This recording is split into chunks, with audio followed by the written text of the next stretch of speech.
this. Yeah. I like this. Yeah. I like this. Yeah. I like this.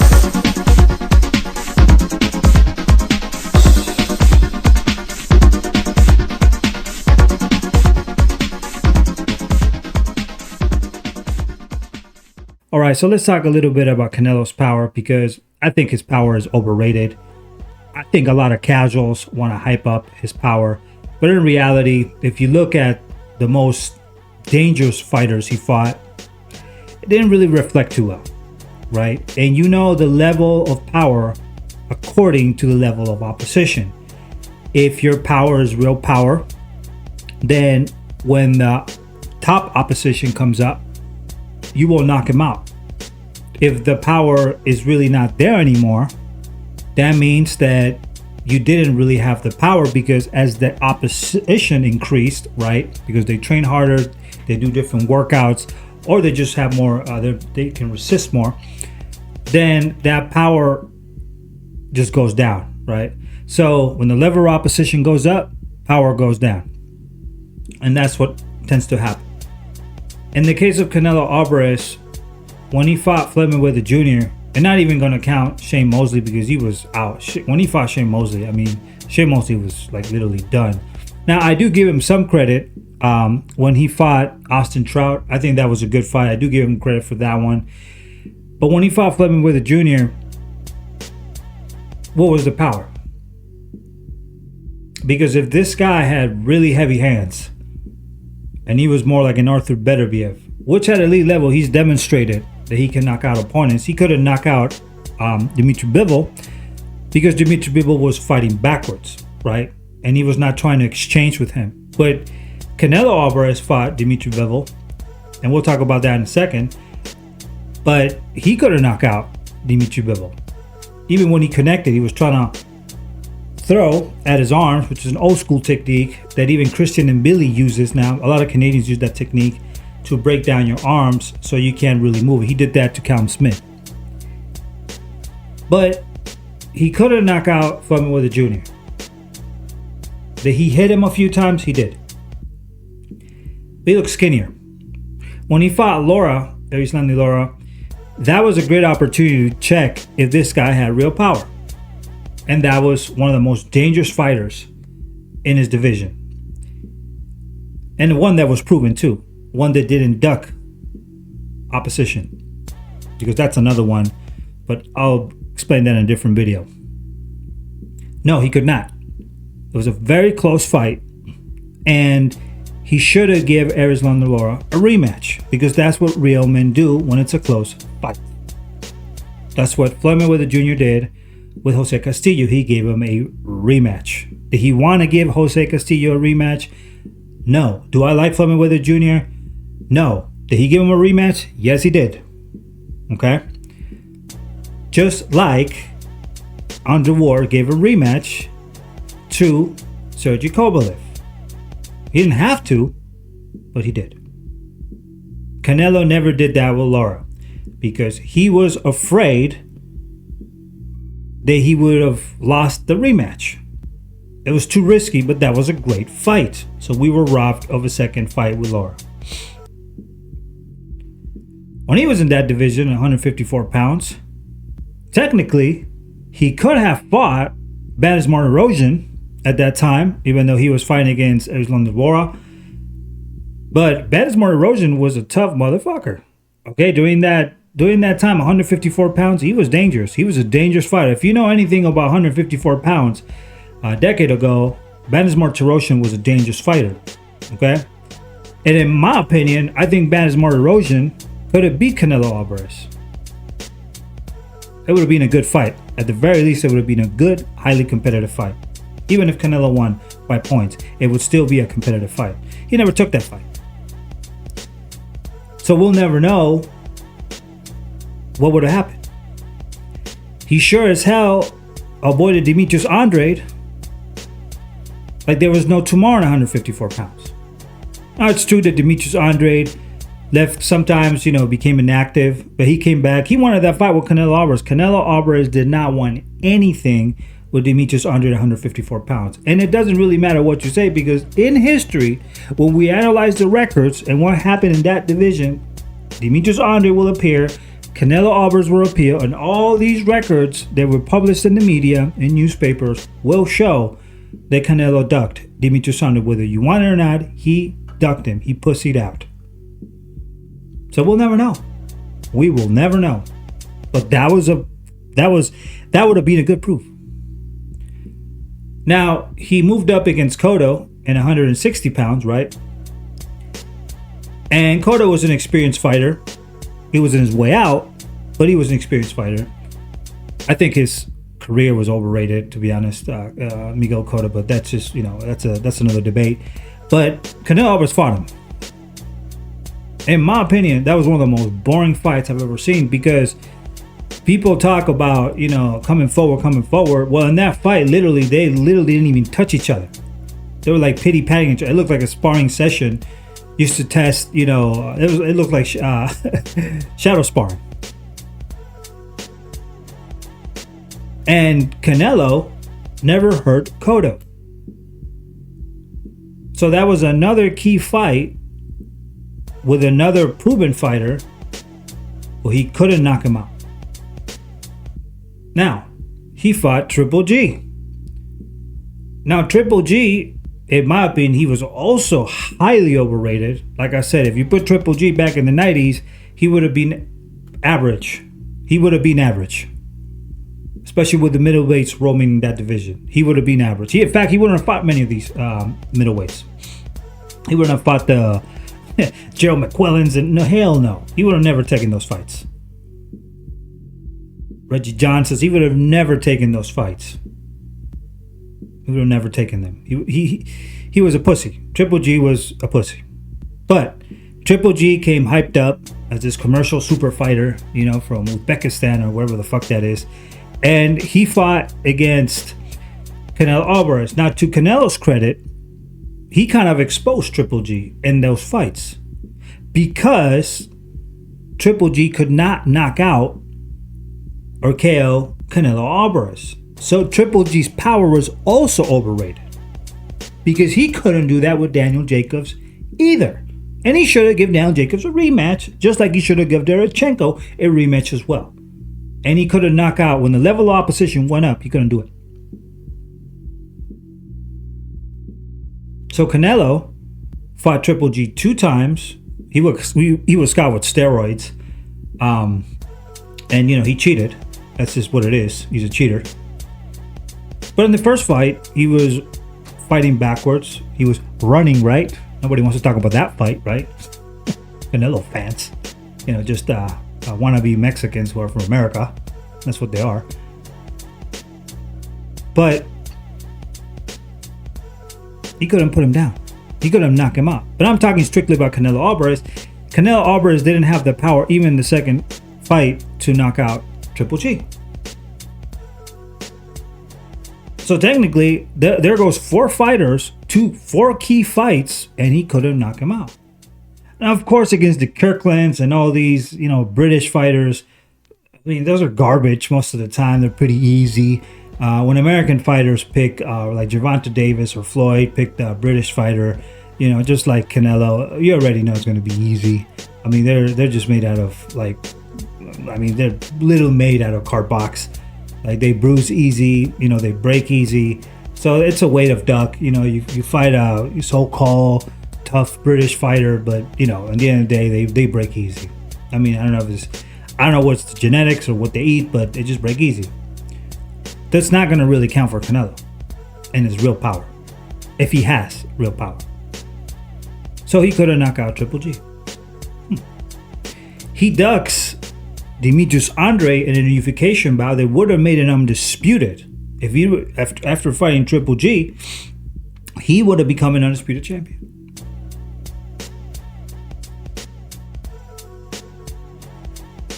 That would have told us how good, technically, or how well could Canelo cut the ring against a fighter that even Terence Crawford called him another Terence Crawford in middleweight. That was Demetrius Andrade. That was his opportunity. Now, he could have fought Jermell Charlo. There's some controversy with that. A little bit of controversy with that. And Derevchenko too. He could have.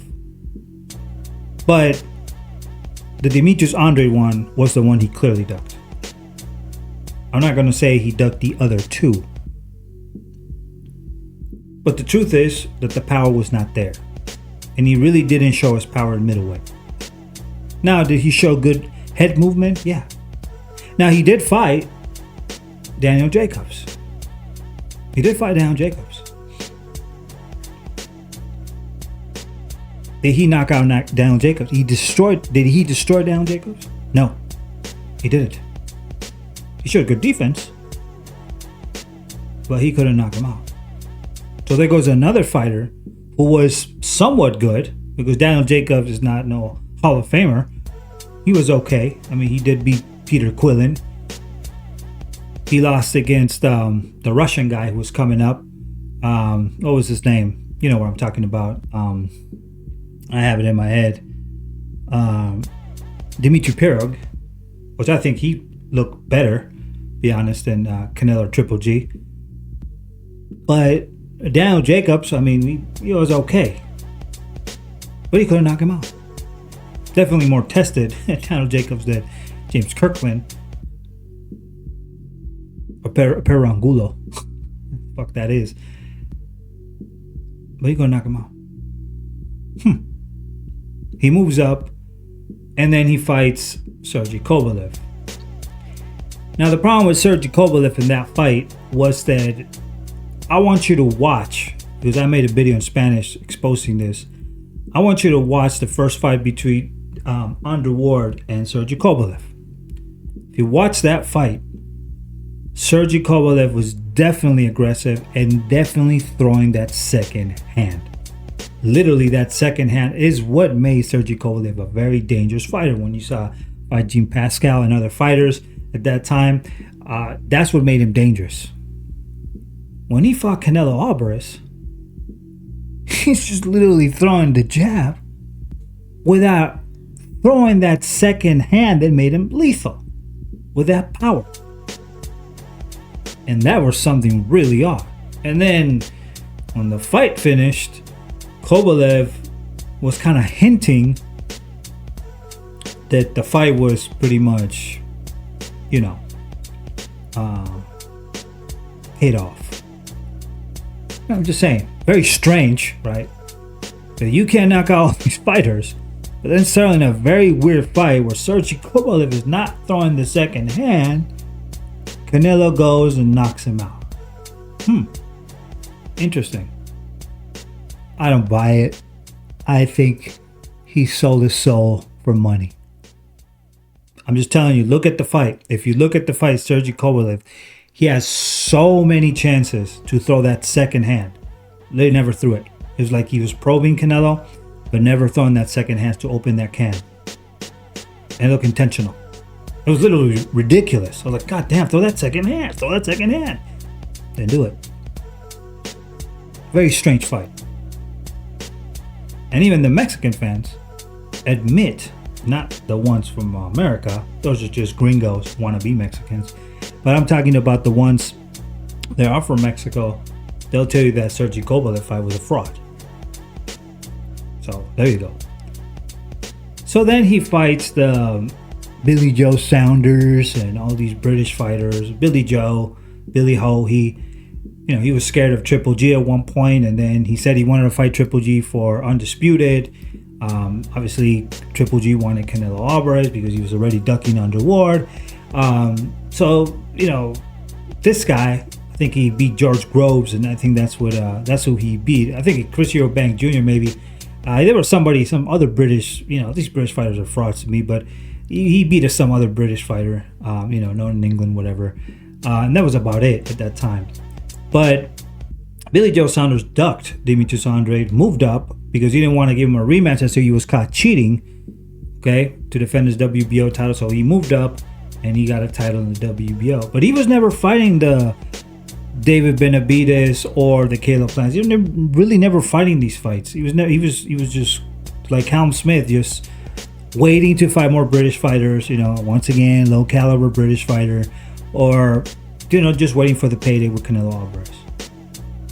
So Canelo destroys Billy Joe Saunders, but Billy Joe Saunders his career was kind of garbage, and then if you avoid a fighter, in my eyes, you already lost your career. If you avoid fighters in your career, you're not unifying, you're not taking if you're not seeking and destroying the best prospects, just like, for example, Floyd did. He was smart to get Canelo Alvarez because he knew right away that if he beats him now, he doesn't have to worry about the future. He beat the shit out of him. But Canelo couldn't do that with David Benavidez, right? So here we go, another fighter that he's ducking. And that would have shown if he really had that power with a complicated fighter that moves forward.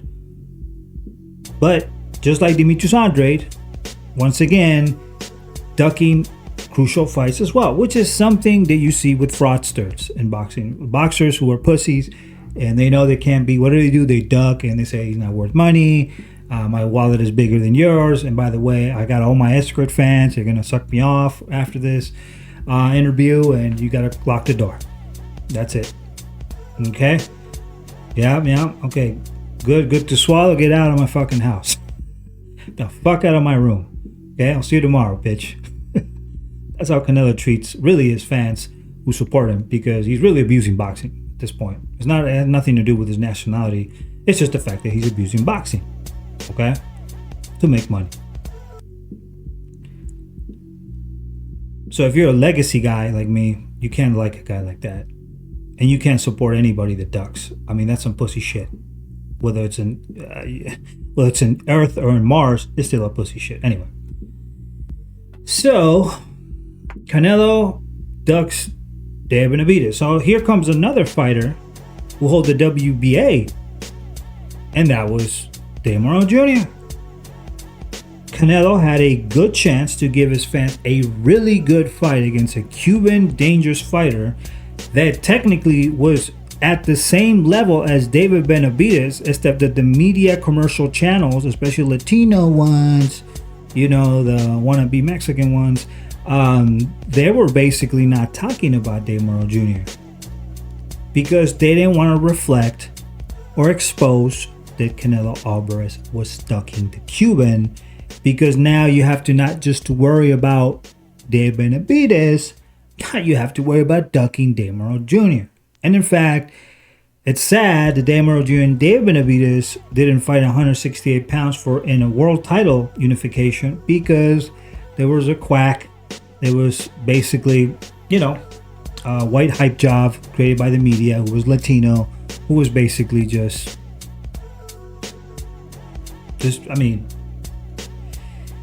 left the division hostage, put it that way. So there was another test.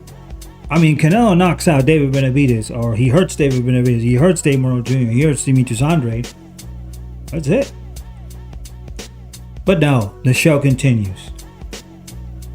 He fights Callum Smith, which to me, I don't see anything great about Callum Smith. They talk about Callum Smith was garbage. Like I said before, many of these British fighters are garbage. He's no David Benavidez. There's no David Benavidez or Dave Morrell Jr. In this side of the world, we whip ass. But he fights this Callum Smith guy. Hits him in the arms, bruises him. But that's about it. Yeah, no, he couldn't even knock him out.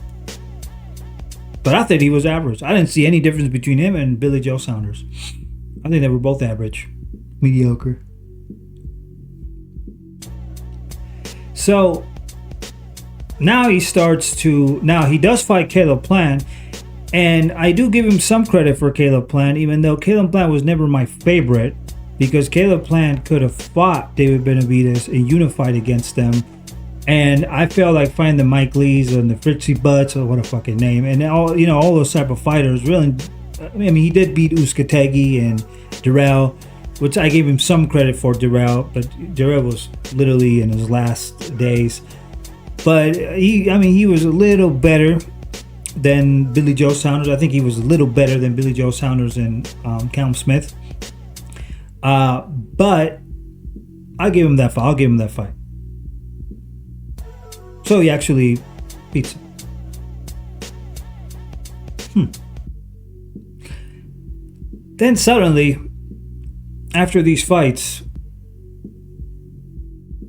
so just to recap here real quick, he showed power with Austin Trout, Billy Joe Saunders, who was highly, this guy was, he's highly overrated, this guy, and Caleb Plant. But I'll give him Austin Trout and Caleb Plant. That's the only two fighters I'll give him. Out of all the people, all the boxers that I spoke, that's the only ones that I think were valid.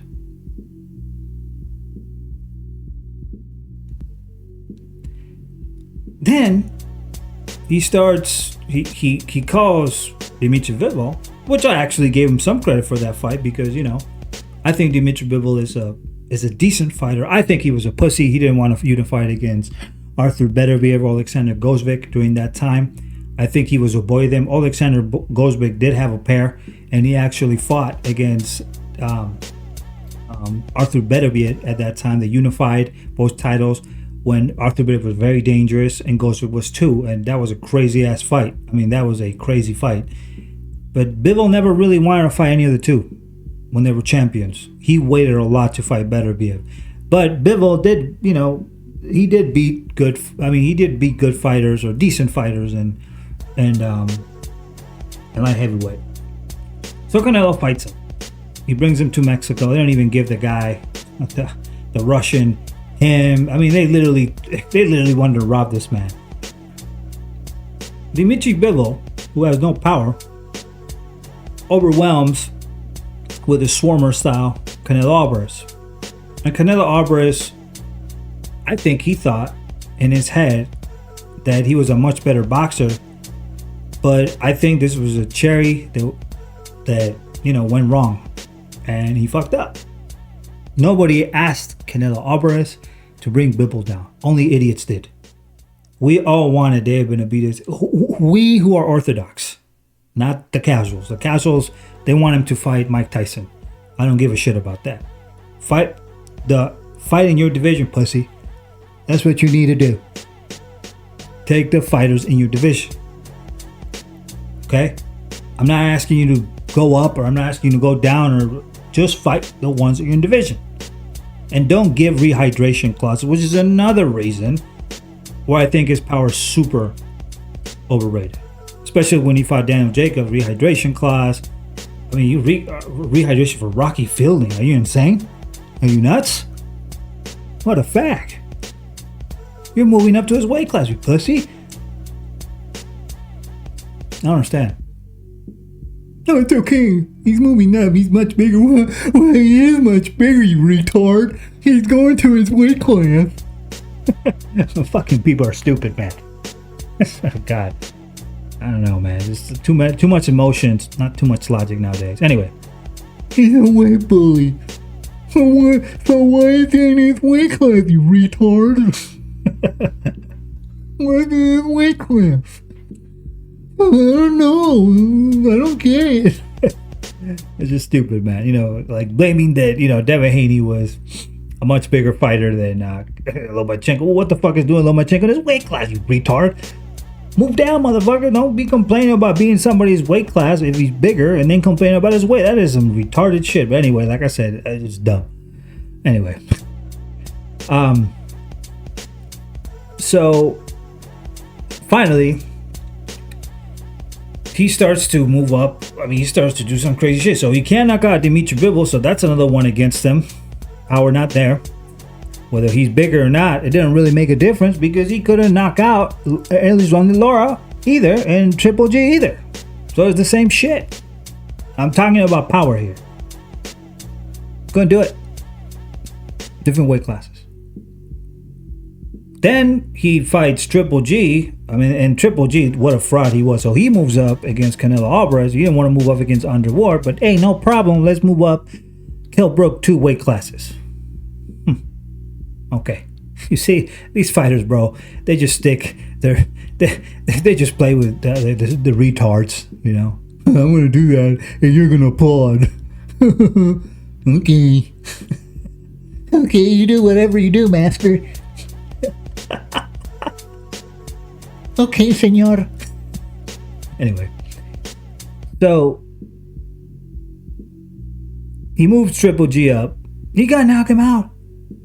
An old Triple G? I mean, this guy was a fraud already. You can't knock him out. He moved up. All right. And then he tries to pretend like they have some sort of beef, even Triple G is a quiet pussy. You know, like he doesn't really speak too much. But anyway, that was all fraud. Then after that, oh my God. Then he moves up Jermell Charlo 2 divisions. Now, obviously, Jermell Charlo wanted the money because that is a good payday for him. Should Jermell Charlo done that? No, he should have just remained at 154 pounds. I think that was a big mistake. But I understand that the money's there because commercially speaking, I mean, you're fighting the most overhyped pussy in history. So one of the most overhyped, like Jack Dempsey was an overhyped pussy too, ducking black fighters, and there were a lot of fighters back in the day that used to duck fighters too. But anyway, in the modern world, Canelo Alvarez is the escort man, right? And Jermell Charlo fought him. He moved up 2 weight classes. In the fight, every single Canelo fan was saying that he was going to knock him out. I said he's not going to knock him out. We might put him down one time. He ain't going to knock him out. Ain't going to knock him out. And he didn't knock him out. Then he fights. So that's another one against him. Then he fights Jaime Munguia and Edgar Berlanga. These are bums. Jaime Munguia literally ducked everybody in 160 pounds, 154 pounds. Literally everybody. Everybody. And then he fights Canelo Alvarez. Canelo could not knock him out. He couldn't. Put him down. But not putting down is not knocking out. It's not knocking out, my friend. That's different. Wilder knocked out a lot of people. Archie Moore, Henry Armstrong had a shitload of knockouts too. Many great fighters in the past had a high KO ratio. Harry Wills, etc. Just beast. Sam Langford, beast. All right. How are you gonna do it?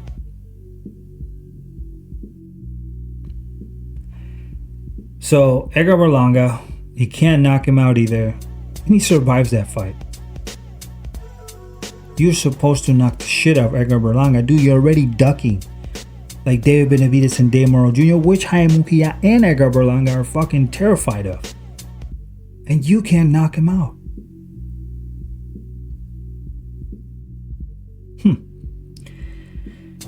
So then finally he fights William Skull. But I don't blame him for William Skull because William Skull was fighting backwards and he did not allow Canelo to get close. He did what he was supposed to do in the ring. I thought he won. It was a close fight to me, but I thought he won. But obviously they were going to give it to Canelo Alvarez. But it was a close fight. Because in the end of the day, it's the art of hitting and not getting hit. When Willie Pep fought Jackie Graves, the legend says that there was one round where Pep won without throwing one shot. But nobody wants to talk about that.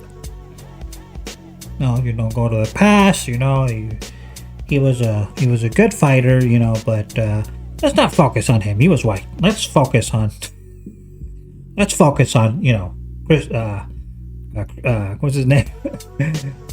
Skull. Let's talk about him. Let's just forget about the other guy. Yeah, right. Well, I got you. I know what's going on. Hypocrisy. So, at the end of the day, yes, he's fighting Terence Crawford. Yes, Terence Crawford's moving up.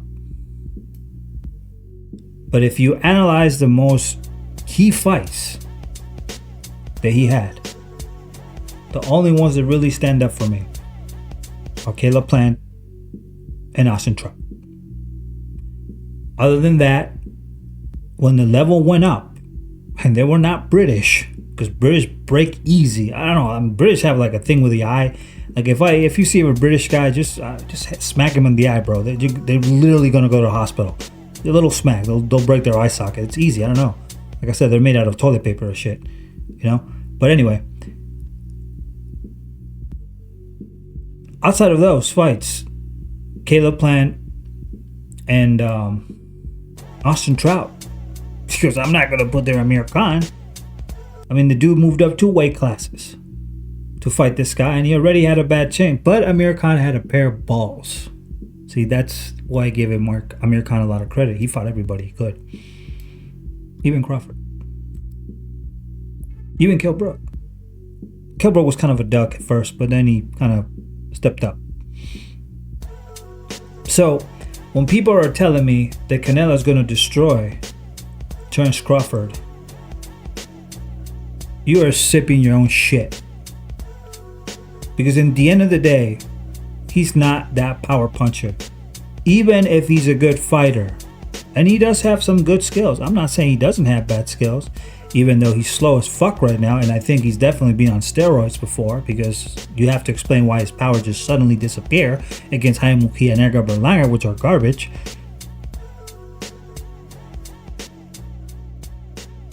But he just has some skills. But I'm gonna tell you one thing. If he doesn't knock out Terence Crawford, that's already a loss. Because we're talking about a guy who came from the lightweight all the way to super middleweight to fight this clown. If Canelo doesn't knock out Terence Crawford, that's already going to be a humiliation. But skill for skill, Terence Crawford has a higher IQ than Canelo Alvarez. The only thing that people talk about is his weight and his so-called power. But I have debunked that here. At elite level, when they're not British, he's only shown it with 2 fighters. Because no James Kirkland or Angulos, those are garbage. The crucial fights, he didn't do it. Most of them. Overwhelmingly most of them. And he's fighting now the best pound for pound. Which Alexander Usyk says, this is my favorite fighter. Many people who are real boxing fans, like once again, if you're racial and you want Terence Crawford to lose because he's black, you know, well, that's a different story. Then it's not really about boxing. It's about you trying to prove something outside of boxing in the sport of boxing. But if we're talking skill by skill, skill for skill, Terence Crawford. And I have Terence Crawford beating Ginger. That's what I'm going to go with. Yes, I said it here. I think Terence Crawford will ice Canelo. And I've never liked Canelo Alvarez because he ducked American fighters like David Benavidez and Demetrius Andrade. I will never like him because of that. That was disrespectful. Fuck him. You know, I hope he loses. And when he loses, trust me, I'm going to be celebrating. I will definitely be celebrating. Because he is a fraud. The Mexicans know it. I know it. The blacks know it. It's just wannabe Mexican Latinos in the United States that don't know that yet. He is a fraud. That's what he is. And his power is overrated. Give us a like, subscribe, and become part of the most realist channel in planet Earth, in Spanish, and now in English. We'll see you in the next video.